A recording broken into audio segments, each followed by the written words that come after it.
Good morning everyone. Welcome back to our online class again.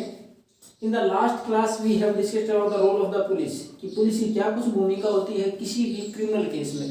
तब हमने देखा था कि पुलिस की भूमिका क्या है। पुलिस किसी भी केस के अंदर इन्वेस्टिगेशन करती है, इन्वेस्टिगेशन के बाद एविडेंस कलेक्ट करती है, विटनेस की स्टेटमेंट रिकॉर्ड करती है और चार्जशीट बनाती है। क्या कुछ आरोप बनते हैं किसी एक्यूज आरोपी के ऊपर और वो चार्जशीट कोर्ट में दाखिल कर देती है। पुलिस का काम है इतना, it doesn't going to decide who is guilty और नॉट। उसका काम ये नहीं कौन दोषी है कौन है ये डिसाइड करना उसका काम नहीं, ये डिसाइड करता है कोर्ट उस चार्जशीट के बिहाफ पर आगे। अब हमारे पास नेक्स्ट है पुलिस की कार्रवाई शुरू कहां से होती है, उसकी थोड़ी सी डिटेल देख लेते हैं एक बार। पुलिस कहां से काम शुरू करती है, एफआईआर से काम स्टार्ट करती है। सबसे पहले FIR first information report, FIR की फर्स्ट इंफॉर्मेशन रिपोर्ट जो पहली सूचना पुलिस को मिले उसके लिए। अब एफआईआर कोई भी व्यक्ति जा सकता है पुलिस स्टेशन के अंदर, पुलिस अधिकारी की जो भी वहां बैठा है उसकी जिम्मेवारी है एफआईआर लिखना।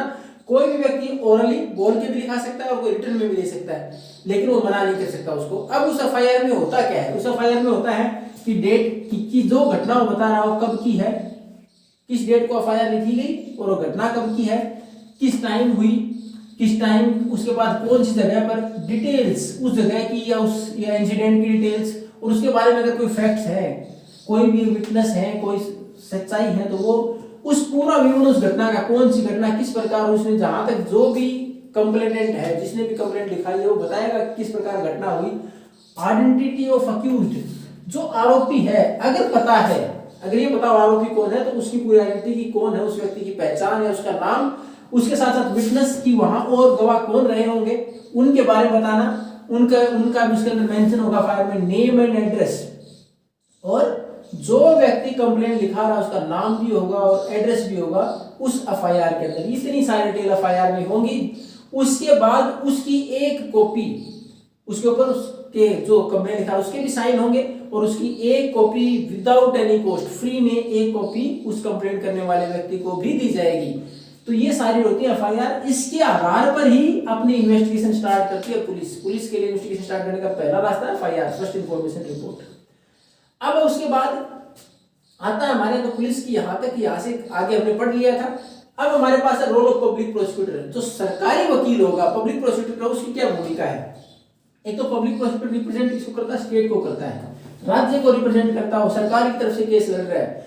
अब हमने एक एग्जाम्पल पहले देखा था कि एक परिवार में सुधा का जो एग्जाम्पल था कि उसको she was burned bye her family members, उसके हस्बैंड और उसकी जो मदर इन लॉ थी उनके द्वारा उसको जला दिया गया था।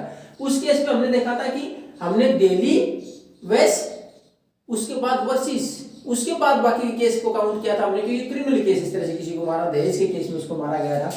तो उसी प्रकार यहां भी हम इस केस को शांति और मिसिस शिंदे का केस न लिख के क्या लिख सकते हैं, स्टेट वर्सेस मिसिस ना, स्टेट वर्सेस शांति, कि राज्य सरकार चला रही किसी खिलाफ केस, शांति खिलाफ में, शिंदे नहीं। क्यों?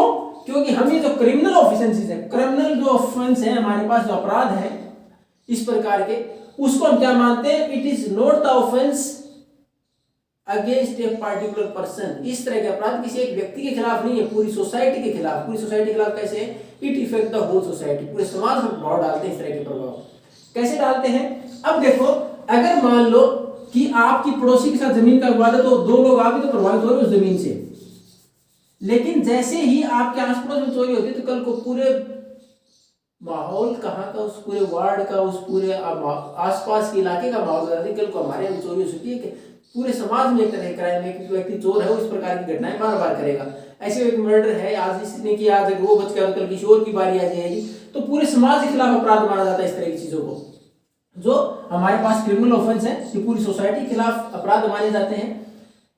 इसके अंदर फिर जो सरकार को रिप्रेजेंट करने वाला जो वकील है, इसको पब्लिक प्रोसिक्यूटर बोलते हैं, सरकारी वकील है, उसका काम ये नहीं है कि जो अक्यूज, जो आरोपी हमारे सामने आ गया उसको सजा दिलाना है।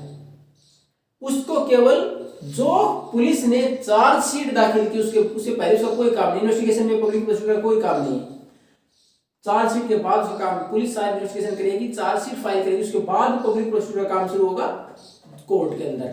उसमें भी उसका काम ये नहीं है कि उसको सजा ही दिलानी है, जो पुलिस ने जो भी किसी के ऊपर आरोप लगाए हैं उसका काम है इम्पार्शियल तरीके से काम करना, बिना किसी भेदभाव के काम करना, सच्चाई कोर्ट के सामने लेके आना। उसको इससे फर्क नहीं पड़ता कि अक्यूज्ड है उसको सजा हुई कि वो बरी हो गया, वो छूट गया। उसका काम केवल जो भी उसके पास विटनेस है, एविडेंस, उसके आधार पर केवल सही तथ्य सामने लाना है कोर्ट के सामने। ये काम होता है पब्लिक प्रोसिक्यूटर का।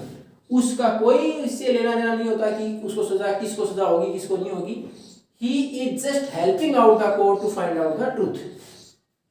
अब हमारे पास है कि इसके बाद तो हमारे पास एक और आता है, हालांकि इसमें हमने छोड़ दिया, जो आपकी बुक में मेंशन नहीं करता, डिफेंस लॉयर। डिफेंस लॉयर कौन सा होता है? जिसके ऊपर अक्यूज, जो आरोपी है, जिसके ऊपर आरोप लगाए गए हैं, उसका वकील, जो उसकी रक्षा के लिए लगाया गया है, उसके खिलाफ अगेंस्ट आर्ग्यूमेंट करता है, जिसके ऊपर आरोप बनते नहीं है, ये इसके ऊपर गलत आरोप लगाया गया, उसको बोलते हैं डिफेंस लॉयर। वो उसकी सुरक्षा के लिए है, उसको बचाने के लिए है, अक्यूज आरोपी को बचाने के लिए।